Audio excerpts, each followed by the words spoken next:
Welcome to my YouTube channel. Kung bago ka lang sa channel na to at true-blooded Aldab Nation ka, tama po ang channel na pinuntahan mo.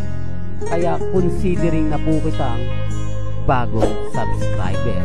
At huwag mong kalimutan pindutin yung bell para lagi po kang updated sa bagong video na ilalabas ko. Salamat po sa iyong pag-click sa channel na to. Welcome back mga kaaldab. Naman po ang inyong lingkod, Mr. Destiny. At syempre magbibigay na naman tayo ng update. Lalong-lalo na nga po ngayon na kung saan talagang maraming ambiter ang naglalabasan ngayon. Remind ko lang po sa inyo, ngayong family weekend o bonding moment ng pamilya Polkerson. Patunay lang naman po ito na sila-sila rin po yung magkakasama. Di po ba? Marami kasing kwento ang lumalabas sa akin mga kaaldab, yung mga nagko-comment po sa Instagram, sa Facebook, sa Twitter at syempre sa TikTok. Maraming kwento ang nagsasabing kumbaga wag daw masyado paniwalaan ng Aldab dahil sina Catherine at si Alden Richards nga po raw babalik ng Amerika para doon nga po magbakasyon. Nire-remind ko lang po sa inyo na ito yung maganda at pabor na pabor po kay Alden at kay Maine. Kasi pag ganyan po yung mga nangyayari at nagaganap, ligtas po sila sa kumbaga paghahanap. Yung tipong hindi mo na kailangan pang imbestigahan, hanapin. Hindi po ba? Kahit po kasi makita si Alden Richards at si Maine na magkasama, wala pong maniniwala sa atin. Kasi nga po, ine-expect po nila na magkasama nga po ang pamilya Mendoza o ang pamilya Polkerson at pamilya ni Catherine. Yan po yung gusto nilang mangyari. Kaya pabor pa rin po sa atin yan. Po ba? Kasi alam naman po natin ang buong kwento at istorya. Bagamat maraming mga nagsasabi po na fake news ako, yung mga sinasabi natin hindi totoo, hindi naman po ako namimilit Di po ba? Basta sa akin lang po. Kung ano lang po yung pinaka-latest, kung ano lang yung pinag-uusapan, kung ano lang yung trending, doon lang naman po yung hinahatid ko po sa inyo. Di po ba? Bagamat maraming istorya, maraming kwento, na sinasabi nilang ganito, sinasabi nilang ganyan, hindi naman po tayo po pwedeng sumangaluwat sa mga sinasabi po nila. Kasi magiging bitter lang po tayo. Kaya ang sabi sa inyo, kung since 2015 Aldab na po kayo, kumbaga alam nyo na yung istorya, alam nyo na yung buong kwento. Although yung iba hindi pa rin po naniniwala, gusto nila magpakita tayo ng ebidensya at resibo. Mahirap po, yun nga pong bahay sa likod po ng mansyon ng pamilya Mendoza. Di po ba? Totoo naman po. Sinasabi nilang hindi naman daw po yung kay Mengay. At hindi naman daw po yun pinagawa ni Alden Richards. So, at least totoo na may bahay. Doon pa lang po ramdam nyo na yung sinabi ni Mr. Destiny, totoo. Di po ba? Na meron nga po talagang malaking bahay na ginawa ang pamilya ni Mengay sa likod bahay po nila. Tapos yung sasakyan nga po ni Alden Richards, kaya nga po pabago-bago, pumupunta nga po yan doon. At sabi ko nga po sa inyo, nakita naman doon si Mama Ten. Nakita si Alden sa Bulacan, sa munisipyo po mismo ng Bulacan. May mga point po mga kaaldab na kita nyo naman po kapag Bulacan ang pinag-uusapan. Doon na nga po sa San Del Monte, yung kumbaga simbahan dyan talagang bigay na bigay kay Alden. Ibig sabihin karamihan po ng shooting ng Pulang Araw sa Bulacan po. Doon pa lang mapapaisip na po kayo Hindi po ba? Bakit napapadalas din ang pag-uwi ni Mengay sa Bulacan? At bakit naispatan si Mengay kasama niya yung pamilya niya? At ito pa po sa mga nagpapakalat po na kumbaga ikakasal sina Alden at si Catherine itong pagpasok ng 2025 June Huwag po kayong maniniwala doon, mga kaaldab. Ito nga yung napakasimple. Sina Ogie Diaz na po mismo at yung mga ibang kumbaga content creator, hindi na po yan ina-update eh.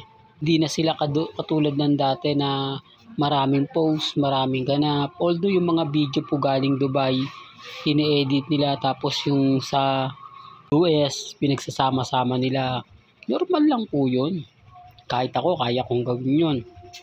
Ipakita lang po lagi na maraming ganito, maraming ganyan. Kasi kung matitigil po sa pag-update ang army, ang cut din, mawawalan po sila ng saysay. Di po ba? Pero yung totoo, alam po natin na si Mengay at si Alden Richards po talaga yung totoong magkasama. Lalo na po ngayong weekend. Di po ba? Family bonding moment. Samantalang po yung mga nagsasabing Armin at mga cut din, bakit hindi po nakikita nagsisimba si Catherine Bernardo? Bakit hindi po nakikita nagsisimba si Mengay sa District 1? Doon pa lang may mali na eh, no? Di po ba? Yan po yung mga tipo na mapapaisip po kayo. Yan po yung tipo na kumbaga ibabalik ko lang na kung saan sa antipolo pa po nagsisimba sina Alden Richards at si Maine Mendoza. Baka naman sinasabi nyo si Alden di nagsisimba at si Maine hindi rin namin nakikita. Si Mengay po meron po rin yung panata kay Father Jeff. Kumbaga parang kay Alden Richards din po yan. Kada isang buwan pumupunta po yan doon. At kita nyo naman po si Maine at si Father Jeff, masyadong close po yan. Dahil ang spiritual advisor naman po ng 8 Bulaga, si Father Jeff. At sino nga po ba nagkasal sa Aldab? Walang iba din kundi si Father Jeff. Kaya nga po huwag niyong sasabihin sa akin na hindi po nagsisimba si Maine. At hindi po ganito ganyan. Sabi ko nga po sa inyo yung media conference po ng pelikula ni Congressman Arjo, ni never nga pong naispatan doon si Mengay. Ito pa po alam ko yung iba hindi po to alam, yung iba magugulat. Alam niyo po ba na hanggang ngayon hindi pa nakikita o nakakausap ni Erich Gonzalez si Maine Mendoza? Gayong malapit siya kay Congressman Arjo. Gayong siya po yung madalas makasama ni Congressman Arjo, pero hindi niya pa raw po namimit ng person si Maine Fulkerson. Doon pa lang malaking sampal na sa mga fans ni so yung mga army. Bakit hindi? Totoo to mga kaaldab, di ako nagbibiro. Galing po mismo to sa vlog ni Erich Gonzalez. Kasama niya doon si Congressman Arjo. Nasa isang sasakyan po sila. At yun nga po yung sinasabi niya na never niya pang na-meet. After ilang years na nga po ba? Magto 2 years na. Pero bakit hindi po nakikita ni Erich Gonzalez si Maine Fulkerson? Doon pa lang may mali na, no? Pero hindi po ako namimilit, Sabi ko nga po sa inyo, dito po sa channel ni Mr. Destiny, lahat po ng mga gusto nyo pong mapanood, mapakinggan, 101% updated po kayo. Lahat po ng mga gusto nyong mapakinggan about kina Alden at kay Maine, dito lang po kayo po-focus sa akin. Kasi sabi ko nga po sa inyo, mahirap po talagang ipaliwanag, lalo na nga po kapag kumbaga sinasabi nila na eto na naman si Mr. Destiny, paasa na naman to, itong channel wag nyong tatangkilikin, etong channel wag nyong pupuntahan dahil puro fake news lang yung sinasabi niyan, lahat ng mga pinapaliwanag niyan. Pero okay lang po, diba? Hindi naman po ako namimilit never naman po tayong kumbaga namilit. Basta sa akin lang po, masaya na po ako sa mga naririnig natin, masaya na po ako sa mga nababasa po natin. Yun na naman po yung importante. Di po ba kung ano po yung sa palagay po ninyo, kung ano po yung sa tingin po ninyong tama, dun lang po tayo. Di po ba? Real talk mga kaaldab, ngayong family weekend, family bonding moment ng pamilya Fulkerson. Yan po yung totoo na hindi po talaga nila ngayon may kakailat, may tatanggi.